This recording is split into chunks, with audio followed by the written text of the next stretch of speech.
Hello there, everyone, and welcome to the Real Life Process podcast. My name is Teresa McCloy, and Happy New Year. It is great to be with you. We're almost through the month of January, which is just crazy. Seems like we just started 2023, but it is great to be with you. And today I'm actually want to celebrate with you what I have learned in 4 years of podcasting. I cannot believe that it has been 4 years that I have been doing this podcast. I started in January of 2019, and I have some takeaways. It was fun to look back and explore just what some of those things are and what are some of the things that I've leaned into as I've gone on this journey of being a podcaster. Maybe it's something that you have on your heart for 2023 is to start a podcast. And I want to encourage you in that and just help you to lean into what would it feel like to start a podcast? What would that be a good fit for me? Would that be a right step for me? So maybe you can learn something from this episode. Most of the time here on the episodes, we're talking about the content of the real life process. And I'll come back around to that even as we explore how I shifted and changed some things here on the podcast. So let's dive in. First, I want to give you some stats. I want to give you what's the behind the scenes. This will be 213 episodes. I've only done one repeat episode. I've had 58 or so, roughly from my spreadsheet, different guests on the podcast. And the winner is Erica Vinson. Erica is our network director of our facilitation program. That was a pivot that I'll talk about here in just a bit. She started out with me as a virtual assistant. She's oversighted things as an executive assistant. She's done content creation and writing, all the things. But now she is on the right seat on the bus as our network director. And she's actually been on the podcast 11 times. That was pretty crazy to me. The first 88 episodes of the podcast were actually niched way down into a very specific topic around the personality tool of the Enneagram. And I'll come back to that in just a bit too as I share the 4 things I've learned. So those first 88 episodes were around that. And then we shifted in September of 2020 to actually have the podcast be about the content that we were creating and that we were certifying other people in. So that shift came in 2020. In September, and we renamed the podcast the Real Life Process Podcast, which is what it still is named. And we've done 122 more episodes in that space, or roughly there. I think the math is right on that. I think we've had 3 different graphic designs as well. We had the one with Enneagram in your real life. And then we had a yellow version that my team was not extremely fond of, although I liked it quite a bit. And now we're at kind of a blue background and things, which matches more of the book branding colors. Our book came out in November of last year of 2022 called Do What Matters, Live from Rest, Not Rush. And that was a huge piece of content that we worked on and put together and put out last year, along with a guidebook and all kinds of things. And I'll come back to that as a part of learning from the podcast. I've also shared my word of the year every year since 2019.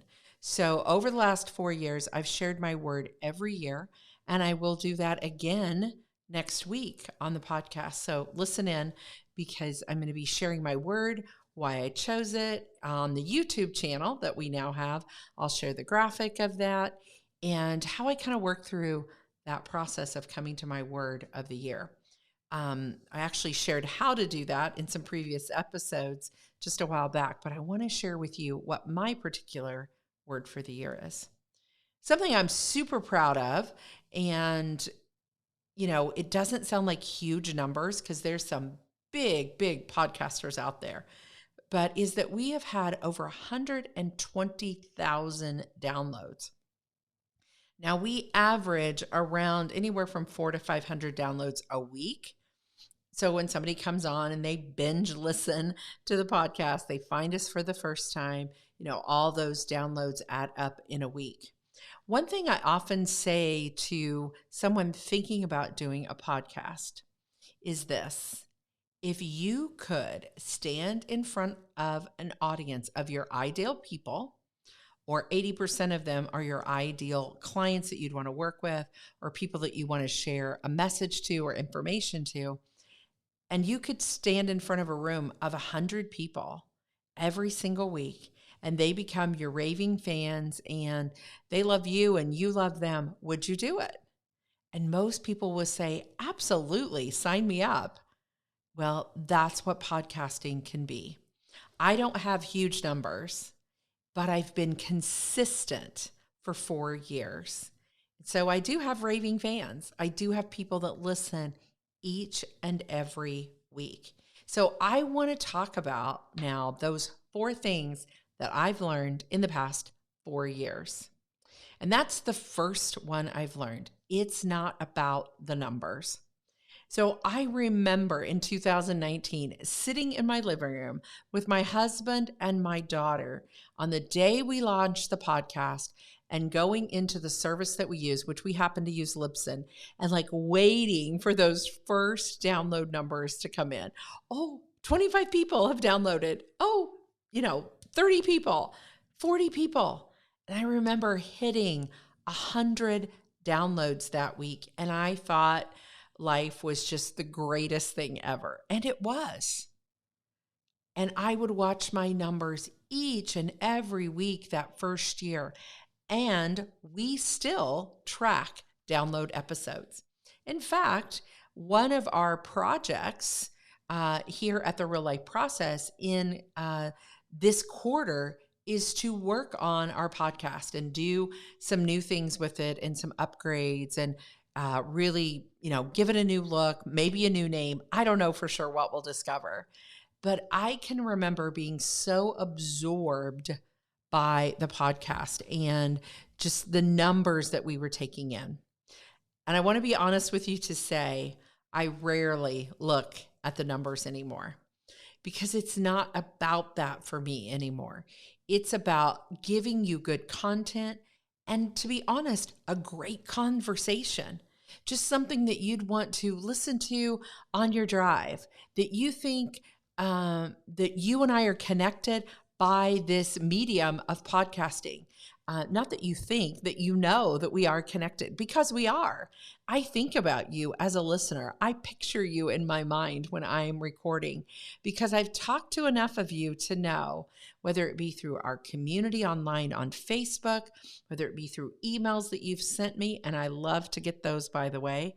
Whatever it is, maybe you've become one of our facilitators. Maybe we've done coaching together. You've attended an event that we've had. I think of you, and I think of, what can I talk about this week that would be interesting and fun and uplifting and encouraging in helping you to really live into your best real life and do the best work that you were called to do. I think of us as kindred spirits. So I don't watch the numbers like I used to. And yes, it is a part of how we put content out into the world. So that part we do track and we do watch, because we want it to be the best quality and the best that we can provide. But that's the first thing, is I've learned it's not about the numbers. It's really about the connection, the community, the long-term relationship. The second thing I've learned since 2019 is it's okay to pivot and experiment in the podcasting space. So I shared with you back when I was giving stats that in 2019, when we launched, I launched around a tool that I am certified in, that I have spent a lot of time learning and becoming very knowledgeable about, and that's the tool of the Enneagram. I love that personality tool. And I felt like at the time we launched the podcast, that's something I could talk about over and over again, interview people around, and feel super comfortable and confident in that content. I was already developing the real life process and all of our 4 components of the process of your real life being, to your real life action, to real life time, to real life living, and how that's sustainable. And the Enneagram was a part of that, in that self-discovery of your real life, that being piece. But I wasn't ready yet to put that out into the world. I needed some more work and some more honing on that content, but I knew I could talk about the Enneagram. So I did. And that began to form a community. But there was a time about 88 episodes in, so about a year and a half in, year and a half to 2 years, where I said, I don't want to just be defined as an Enneagram expert, because there's more that I want to do and develop. But the podcast was a place for me to explore that. So I pivoted. I've pivoted on format. There was a season where I didn't do any interviews. There was a season where I had my team on almost every episode. All of my team members would show up and we would talk about certain things, whether it be marketing or coaching or business building, because those are all a part of the work that we do in helping people, like some of you that are listening, to grow their businesses and to dive into doing their best real work. And many of them are using our content as certified facilitators to do that. So I've pivoted in lots of different ways, graphics, all the things. I didn't start a new podcast, which many times people have asked me, if I change, should I start a new one? No, don't lose your friends. Don't lose your kindred spirits. They will travel with you. They will stay with you as you've developed that deep core relationship. So it's okay to pivot on your podcast. In fact, it's a perfect place because you're in conversation and relationship with your community. And that leads me to the next thing I've learned, which is the podcast is where I've developed my voice and my confidence. I was so nervous that first year, so afraid I would mess it up. Back then, I was editing my own podcast. I was doing the graphics. I didn't have any team members. I think Erica, probably in one of the roles she served on the team, actually did the show notes, but I was pretty much doing everything else. And so I was learning a lot about the voice that I wanted to create, the content that I wanted to create. As I would interview guests, I would have aha moments, because I've had some amazing guests on the podcast. Dan Miller and Tommy Breedlove and Chris Tuff and Marilyn Vansell and Chad Jeffers, and just some amazing people have been on the podcast, including some of my greatest episodes that I've had fun with is our very own certified facilitators, and interviewing them and talking about the work they're doing. And there might not be any other way that people would hear about their work, because there are millions of amazing people out there doing amazing things, helping others. And a podcast is a way that they can come on and tell about those things. And if one podcast makes that connection, that to me is a beautiful thing. So it's not about the numbers. It's okay to pivot. And the podcast is where you can develop your voice and your confidence. In fact, I would say, had I not started a podcast back in 2019, that I would have never written the book that came out in 2022. Working through content for the podcast, talking about it out loud, not just letting it be here in my head, has been huge in learning my voice and who I was. So if for no other reason, if you just let go of the fact of, is anybody listening? Who cares? You're listening. God's listening. You're developing your heart and you're putting it out there. And believe me, somebody's listening. even if it's only your mom. Shout out to my mother because she normally listens to the podcast. So the last thing I've learned in the past 4 years is that people listen a long, let me say it again, a long time before they ever might reach out and connect with you personally. You may put things out there and put things out there. You may do the podcast over and over again. Many times in many episodes, we have free downloads where people can get on your email list and they can get a piece of content from you around the podcast. We've done that a lot.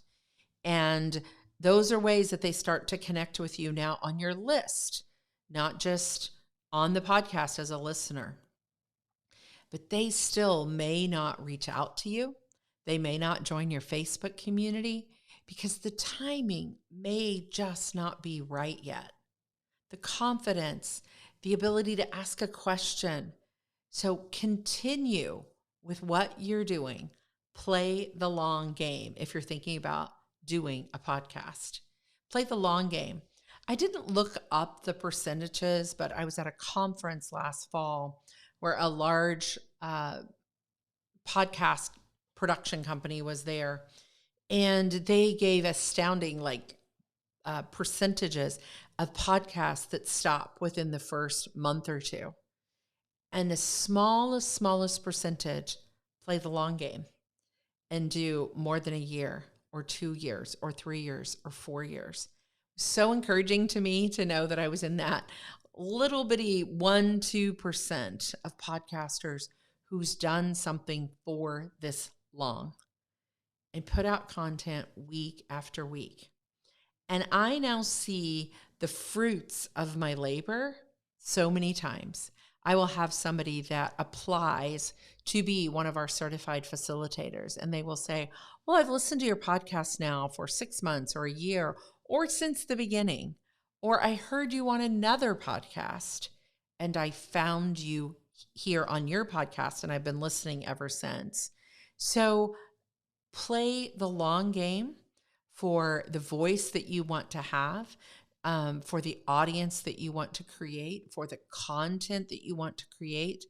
You do not know the gift of podcasting and where it might lead you. So one of the reasons we're leaning into, let's look at the podcast. It's been 4 years. We've pivoted. We've done things.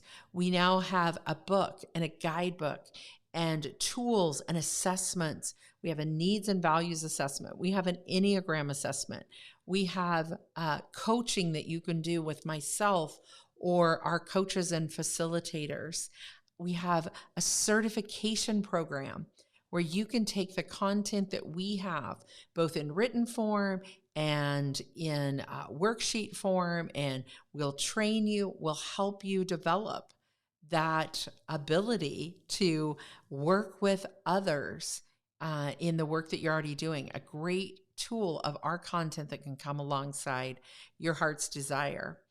And in fact, right now, we even have kind of a January 2023 after the book launch kind of special that we're doing on our certification program. So you might check that out on our website at thereallifeprocess.com. Just a little plug for that program as well. But people listen for a long time before they develop that know, like, and trust factor with you. It always is kind of funny to me. I'll never forget a client, she became a client that reached out and wanted to do a call with me. And I said, sure, let's do a call together. So we hopped on a 15-minute call, just a little get to know you. And she said, oh my gosh, I can't believe I'm talking to you. I've been listening to you. I think at that time it was like 2.5 years. And I can't believe I'm talking to you. And I'm like, gosh, that's crazy, because if you listen to other podcasts as I do, you get to know the host of the podcast so well. You hear them in your head through your AirPods, through your car speaker, as you're walking in your home, through devices.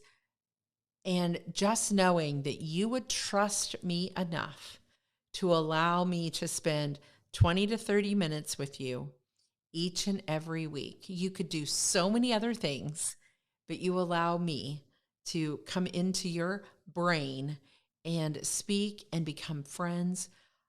I just cannot say how grateful I am.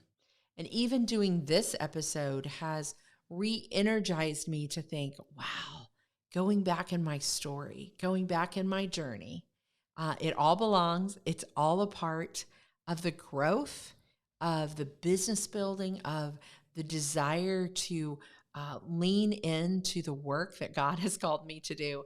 And part of that is podcasting. So I hope you've enjoyed just kind of walking through these 4 things I've learned. It's not about the numbers. It's okay to pivot. The podcast is where I've developed my voice and confidence, and you can too. And people listen for a long time before they reach out and connect.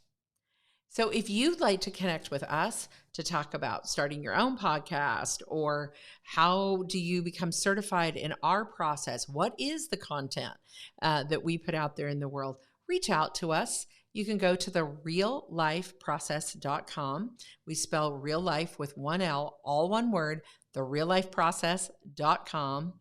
And check us out, or Google Teresa McCloy. You'll find us that way as well.